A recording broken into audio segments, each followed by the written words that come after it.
चलिए आगे बढ़ेंगे। ऐसे बीच बड़ी खबर जयपुर से 13 अगस्त को निकलेगी मेयर, सभापति, चेयरमैन की लॉटरी। निकाय चुनाव से पहले आरक्षण की लॉटरी की तारीख तय कर दी गई।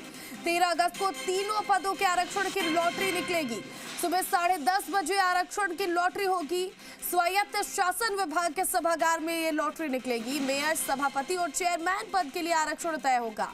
लॉटरी के साथ साफ होगी निकायों की आरक्षण तस्वीर। 13 अगस्त को तय होगा किस निकाय में कौन सा आरक्षण लॉटरी पर दावेदारों की नजरें टिकी हुई है। और खबर पर अधिक अपडेट के साथ संवाददाता दीपक गोयल फोन कॉल पर जुड़ गए हैं। दीपक, 13 अगस्त को मेयर, सभापति और चेयरमैन की लॉटरी निकलने वाली है। बहुत बड़ी खबर ये सामने आ रही है। क्या कुछ तैयारियां, अब क्या कुछ हलचल देखने को मिल रही है?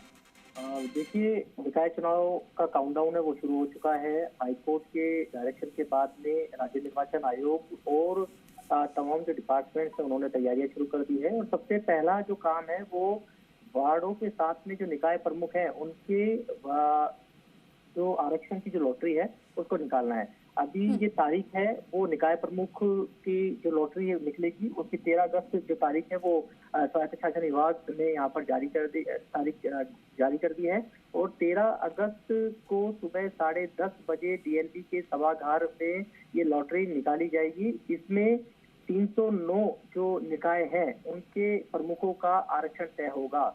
कौन सी सीट एससी वर्ग के लिए आरक्षित होगी, कौन सी सीट एसटी वर्ग के लिए आरक्षित होगी, कौन सी सीट ओबीसी वर्ग के लिए आरक्षित होगी और कौन सी सीट महिला वर्ग के लिए आरक्षित होगी, ये लॉटरी के माध्यम से तय होगा। और सभी की निगाहें इस लॉटरी पर टिकी हुई हैं क्योंकि 309 निकाय हैं जिसमें 10 नगर निगम है। इसके अलावा 47 के करीब नगर परिषद है और 257 और 247 जो है वो नगर पालिका इसमें शामिल है, यानी कि 252 नगर पालिका इसके अंदर शामिल है। और इसमें 1,43,75,981 वोटर हैं। वो 309 निकायों में 10,245 वार्डों में कह सकते हैं कि उनके जो वार्ड पार्षद हैं वो चुनेंगे। तो कुल मिलाकर क्योंकि कई ऐसे दावेदार हैं जो कि क्योंकि परिसीमन हो चुका है, वार्डों का पुनर्गठन हो चुका है, कुछ नगर निगम है वो एकीकरण उनका हो चुका है। जोधपुर, कोटा और जयपुर जैसे शहरों में 2-2 नगर निगम हुआ करती थी, अब एकीकृत नगर निगम हो गए हैं। तो कुल मिलाकर अब लॉटरी पर सभी की निगाहें टिकी हुई है कि किस वर्ग की जो निकाय प्रमुख की किस वर्ग की लॉटरी है वो निकलती है। क्योंकि कई दावेदार ऐसे हैं, यदि एससी वर्ग के लिए वो दावेदारी है तो वो दावेदारी कर रहे हैं निकाय प्रमुख के लिए। तो सभी की निगाहें टिकी हुई है। हालांकि अभी वार्डों की जो आरक्षण की लॉटरी है उसकी तारीख अभी तय नहीं हुई है। उसकी तारीखों पर सभी की निगाहें टिकी हुई है क्योंकि ये ही पार्षद जो चुनकर आएंगे वही निकाय प्रमुख उनमें से एक बनेगा। यानी कि पार्षद ही मेयर, सभापति और नगर पालिका में चेयरमैन है वो उनमें से ही एक बनेगा और वही चुनकर उनको शहरी सरकार का मुखिया चुनकर भेजेंगे।